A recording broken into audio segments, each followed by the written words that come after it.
क्या आपने कभी सोचा है कि हम अगर प्रकाश की गति से यात्रा करने लगे तो क्या होगा? क्या समय रुक जाएगा?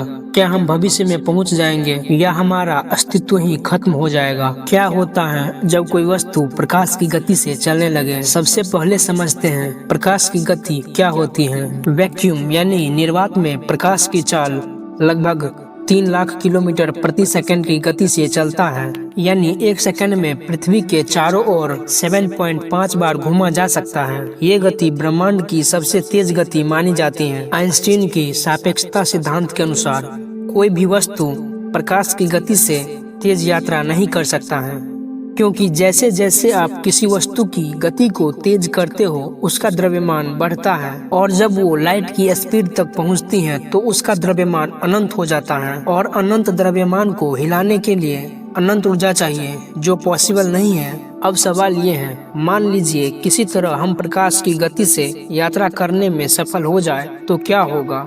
समय रुक जाएगा। जी हाँ, आपने सही सुना। टाइम डायलेशन के अनुसार जैसे जैसे आप लाइट की स्पीड के पास पहुंचते हैं, समय आपके लिए धीरे धीरे रुकने लगता है, और जब आप लाइट की स्पीड तक पहुंच जाते हो तो समय पूरी तरह से रुक जाता है। यानी आपके लिए 1 सेकंड भी नहीं बीतेगी, लेकिन पृथ्वी पर सालों बीत जाएंगे। लंबाई सिकुड़ जाएगी।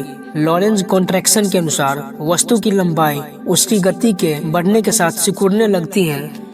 द्रव्यमान बढ़ जाएगा। जैसा हमने पहले कहा, वस्तु का मास यानी भार अनंत हो जाएगा, और आपको चलाने के लिए अनंत ऊर्जा की जरूरत पड़ेगी, जो किसी भी तकनीक से संभव नहीं है।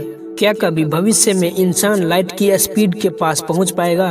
तो इसका जवाब शायद नहीं है, लेकिन कुछ वैज्ञानिक मानते हैं कि अगर हम स्पेस को ही मोड़ सकें तो हम प्रकाश की गति से, तेज गति से एक जगह से दूसरे जगह तक पहुंच सके। कुछ थ्योरीज में टेकियोन्स नामक एक ऐसे काल्पनिक कणों की बात की है जो हमेशा प्रकाश से तेज चलता है, लेकिन इन्हें अभी तक देखा नहीं गया है। मान लीजिए अगर आप खुद प्रकाश की गति से दौड़ रहे हैं तो आपके सामने दुनिया एक स्टॉप मोशन जैसी दिखेगी। आपकी आंखों तक कोई भी दृश्य समय पर नहीं पहुंच पाएगा, क्योंकि आप उसी गति से भाग रहे हैं जिस पर प्रकाश चलता है। आपके लिए सब कुछ अंधेरा और स्थिर लग सकता है।